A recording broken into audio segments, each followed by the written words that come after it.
everyone, this is Stephanie with 1111 Tarot Babe, and I am here today with a reading for Scorpio, Sun, Moon, and Rising, and this is for the month of August, so this is coming for you in August. Welcome to all my subscribers, welcome back, welcome if you're new, and welcome if you came over from ET Astro after the collaboration with Mike.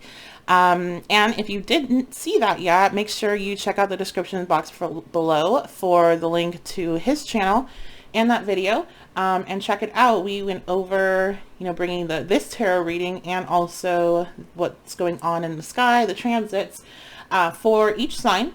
So you can check that out for a lot more information. It's a really, really good video, so please check it out. But this one we're going to go into a little bit more in depth. Though the Scorpio reading we kind of got pretty deep on, so I'm not gonna I won't go that as much into the tisk as I did with Dennis, because I want to see if we can get some more advice other than my telling you guys not to let this get to you too much. So let's go ahead and get started so you guys know what I'm talking about. What I see here is that you guys had a win at some point.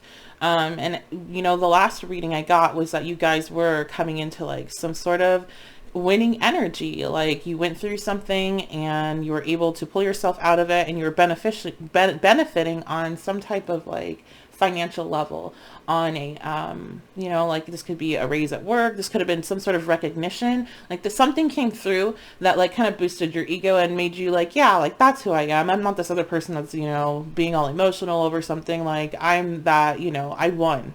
I made it through that shit and I actually got something as a reward on the other side.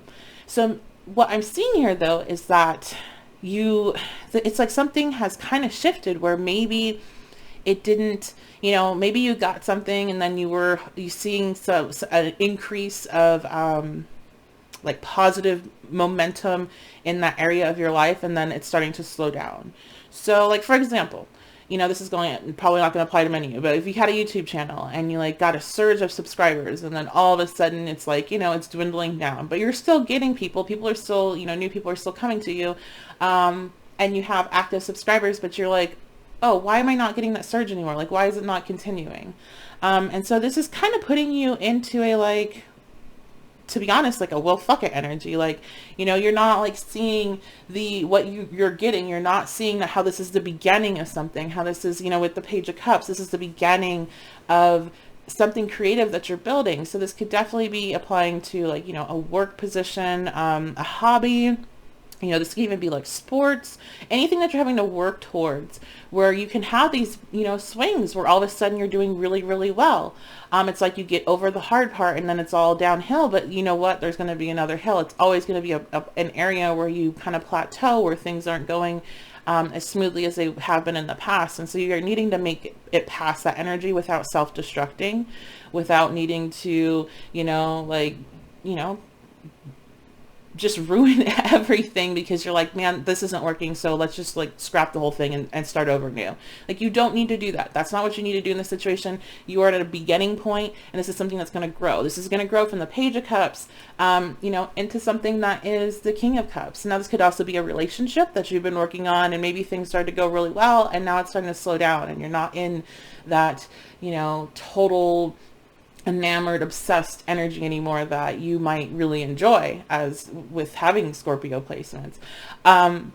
But you're not seeing how this is just a transition in your relationship, how things are going to be going into a deeper level, in another way. And that's something that you just are not able to see because you're so worried about clinging to something in the past, the past energy. So let's go ahead. And this also could be wanting to, maybe you're in a relationship and you want to dive right in and you want to like, become one with this person. And it's like still in that just beginning stage. We're getting to know each other, and, it's a not as intense energy, and you're wanting that, and you're not seeing how you should enjoy this kind of lightheartedness. You should enjoy this beginning stuff and the butterflies and all that. And it doesn't have to be like, are we going to be together forever and attached at the hip type of thing. So let's go ahead and see anything else that comes out. So this is for August for Scorpio, Sun, Moon, and Rising. So yeah, the Two of Balance. This is making sure that you're finding balance, that you're not, I feel like somebody here, like in regards to work, or like if you have anything where you're in the public eye and you're needing to like, I feel like there's a strong like social media thing here. So that could be going for work, that could be going for, you know, hobbies or as well. But like, you have to find the balance in between doing things that you're taking care of yourself and taking care of your finances and taking care of like whatever, you know, your work obligations. Like, you can't just be throwing yourself into one area of your life and obsessing about it. You're having to, like, you know, balance that energy out so it's not causing you to become unbalanced. Because I feel some of that growth and that slowdown is because you've put actually too much energy into something. And you can actually do that. You can put too much energy into a project and make it blow up because you're not letting yourself get the intuitive ideas, and you're not allowing yourself that space to, you know, recuperate. And so you're just like trying to push it, whenever sometimes you have to step back for a minute and reflect, and then be able to come in and make some shifts so your growth can continue.